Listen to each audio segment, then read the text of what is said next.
आज का प्रेरक प्रसंग। साधु और नर्तकी। किसी गांव में एक साधु रहता था जो दिन भर लोगों को उपदेश दिया करता था। उसी गांव में एक नर्तकी थी जो लोगों के सामने नाचकर उनका मन बहलाया करती थी। एक दिन गांव में बाढ़ आ गई और दोनों एक साथ ही मर गए। मरने के बाद जब ये दोनों यमलोक पहुंचे तो इनके कर्मों और उनके पीछे छिपी भावनाओं के आधार पर इन्हें स्वर्ग या नरक रख दिए जाने की बात कही गई। साधु खुद को स्वर्ग मिलने को लेकर पूरा आश्वस्त था। वहीं नर्तकी अपने मन में ऐसा कुछ भी विचार नहीं कर रही थी। नर्तकी को सिर्फ फैसले का इंतजार था। तभी घोषणा हुई कि साधु को नरक और नर्तकी को स्वर्ग दिया जाता है। इस फैसले को सुनकर साधु गुस्से से यमराज पर चिल्लाया और क्रोधित होकर पूछा, यह कैसा न्याय है महाराज?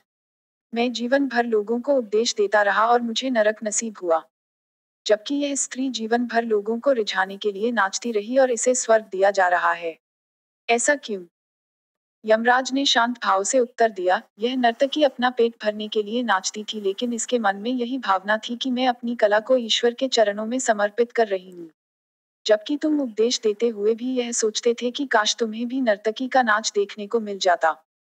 हे साधु, लगता है तुम ईश्वर के इस महत्वपूर्ण संदेश को भूल गए कि इंसान के कर्म से अधिक कर्म करने के पीछे की भावनाएं मायने रखती है।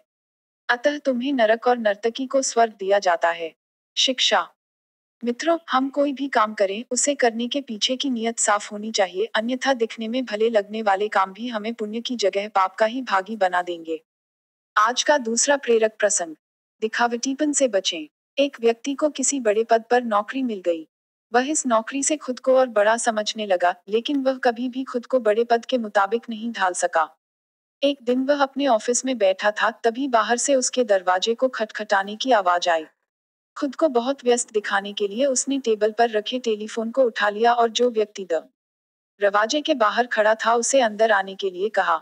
वह अंदर आकर इंतजार करने लगा। इस बीच कुर्सी पर बैठा अधिकारी फोन पर चिल्ला चिल्ला कर बात कर रहा था।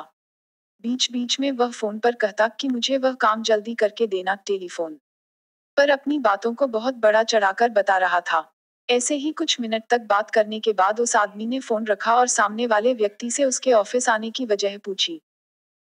उस आदमी ने अधिकारी को जवाब देते हुए कहा, सर, मुझे बताया गया था कि 3 दिनों से आपके इस ऑफिस का टेलीफोन खराब है और मैं इस टेलीफोन को ठीक करने के लिए आया हूँ। शिक्षा।